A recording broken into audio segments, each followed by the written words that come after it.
Good morning, gentlemen. Just an outline here of your expectations for today's work and also an outline of your summative. So, if you go to Google Classrooms and you open up to this topic here, so current issues in marine science, we'll leave behind these topics here, the chemistry of water and the formation of the oceans, just because it's going to be too difficult to cover that from home. This one here is something we can do independently and will fit in quite nicely as our summative for the quarter. So if you open this up here, these are the things that we have to do. So the first one that I'll talk about is probably just this one here, which is going to tell you what you have to do. I'll break it down for you a little bit into more simplistic terms. Basically, your job is to do this. You have to choose a current issue in marine science. So whether or not that is microplastics in the ocean, whether or not it is the coral bleaching of some of our tropical reefs, whether or not it is the overfishing of the oceans, or whether or not it's polar bears being relocated in the Arctic. Lots of things to talk about, especially with climate change. I'm aware you may have done a similar assessment, or you may have done something similar for ESS last year, for those of you who did ESS, but that's fine. Okay, so if you've got a background in one of those topics, sure, that's fine. Okay, so basically it's a case study. So what we have to do is, even though I said to you, right, your topic might be on coral bleaching of coral reefs, then we need some case studies to talk about. So obviously the one of that is going to be the one in my country, the Great Barrier Reef, as well as perhaps some of the other smaller reefs, maybe the Red Sea, maybe the one in the Omani Sea, maybe they're suffering some things with coral bleaching as well. The other thing you might want to talk about, for instance, is your overall theme might be invasive species in the ocean. And then you might want to talk specifically about lionfish. You might want to talk about the crown of thorns starfish. So those examples that I'm giving you are the case studies. So even though you're talking broadly about, say, invasive species, then you are talking, your case studies are the lionfish, like a specific example. You need to have at least two of those, probably even three, in order to get an E level on this project. Okay, let's talk about what you actually have to do and you actually have to submit.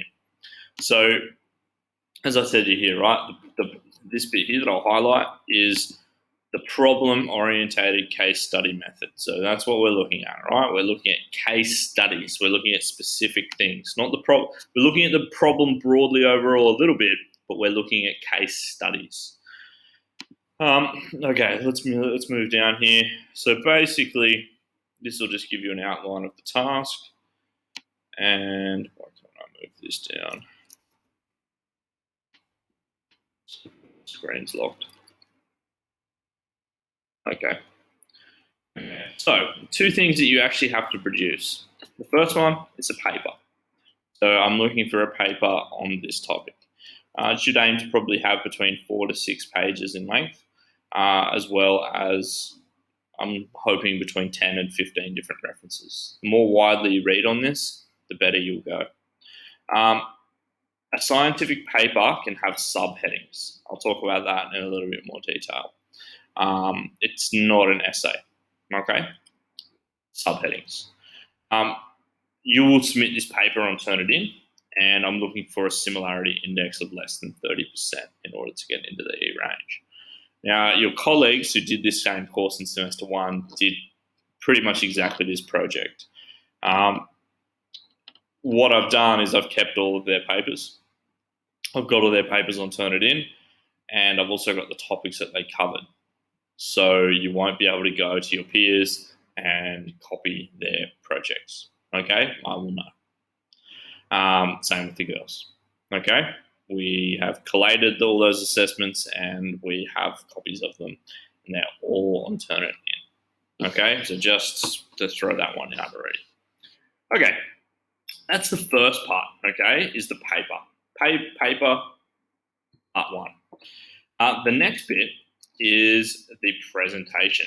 So a presentation, this is this here, is you must present to the class 5 to 10 minutes. Now that's going to be really difficult, okay, because we don't have a class to present to. So I'm going to suggest two alternatives to that. What you can do is you can organize to have an interview with me on Google, on whether we're using Google Hangouts or Microsoft Teams, or you can create an integrated iMovie. Okay, they're the two options. So you can have an interview with me let's go 3 options. You can have an interview with me. You can still present with your PowerPoint. So like I would be doing right now, pretend that this screen in my background here is a PowerPoint and I'm talking about it. That's fine as well. Or part 3, create an iMovie or just a movie. That bit there is up to you, gentlemen. Okay, so they're the expectations. All right, let's break this down so it's not as confusing. Summative number 1. What you need to do is choose a current marine, and I've capitalized marine science topic. Capitalized current, okay? You can't do something from 40 years ago. That's just not relative. You need it to be current. So part 1 is your content knowledge. So that's 50% of your summative grade is going to come from content knowledge. Now, what that will be is it needs to be made up of present a paper. So if I go back to some of the other ones from last semester, let's look here. This one here is Ali Sabusi's. And here we have his general structure of the paper. So 12 pages long, it's quite a long one, but lots of pictures and lots of subheadings breaking things up. He's used in-text referencing to support his claims. Lots of subheadings, lots of pictures. Some of the pictures here still haven't loaded. Lots of graphs to support his claims as well. And lots of statistics. Okay. And at the end, he has a reference list, but he's referenced it in text. So if we go back to what I'm looking for here, I'm looking for you to present a paper. Should be referenced with in-text referencing and include a bibliography at the end. The next one is you should also be looking to include pictures, graphs, and charts. Okay. That will pretty much be it there.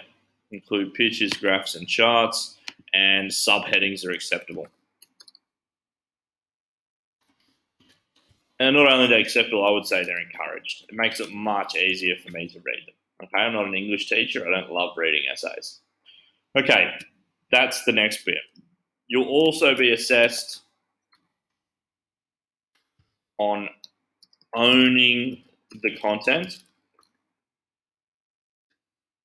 during your presentation. I'll talk about that over here. So part 2, outcome 2 is your presentation skills. Okay, so again, create a 5 to 10 minute presentation on your same topic.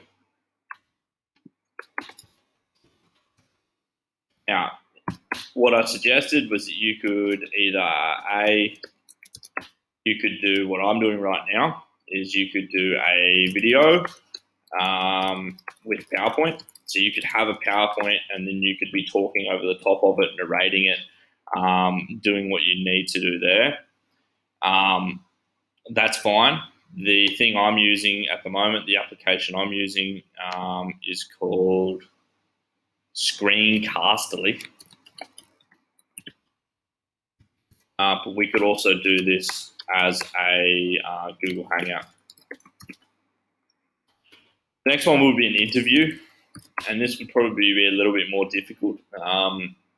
Interview with Mr. Blue, and that I will interview on the topic. You'll probably give me a prepared list of questions. I can interview you based on the topic, but I'll also ask some of my own questions. To be honest with you, this is probably the more difficult option. And part C is like, if talking on the spot freaks you out and you're not very good at it, prepare me an iMovie, okay, or video.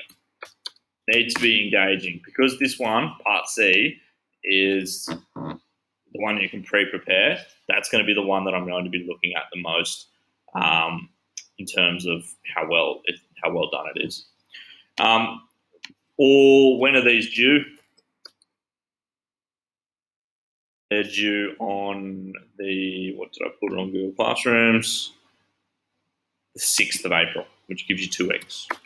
So it's a little less than what I would like, gentlemen, but sorry, this is what's happened with all of this, okay, with Chrome. So that's it there. That's the 2 things that you have to do. If you've got any questions or queries about that, it's a good idea to follow up with me as soon as possible so you can get started on that. Now, let's get into what you actually have to do for today's work. So if we go back to Google Classrooms here now, what I want you to do today is to open this investigation scaffold. Now, as I said in a previous video, there's going to be a formative every day, every class period, just so I can check what you guys are up to in terms of your understanding. So this bit here is not accessible. Not accessible. You are not submitting this. This is a planning tool only. But once you've picked your topic, what I want you to do today is start filling this in. This is going to get you started on your topics. Now, rather than just keeping millions of tabs open like I have here at the moment, cut and paste your links and keep your links together here as well. Okay, so you've got a ready-made bibliography, and then you can use something like reference generators later on to produce your references to more quality. So here it is here, key sources, copy and paste your links here. So that's what you need to do for today's lesson. The other thing you need to do for today's lesson is sign up for a topic. So if you click on this document here, you will see a topic sign-up sheet. So sign up for just the one topic. So here I wrote down an example. The student's name is Abdullah Sharif, and the topic that Abdullah was going to talk about was ocean acidification, and he's also mentioned his primary case study, which is the Great Barrier Reef in Australia. Okay, so that's what you gentlemen need to do today. Sign up for a topic and start your investigation scaffold. I'll be checking that and giving the investigation scaffold a formative grade. The final thing in this bundle of joy right here is this thing here, and this is your marking rubric. So you can read exactly what you need to do to get an E by reading down this criteria right here.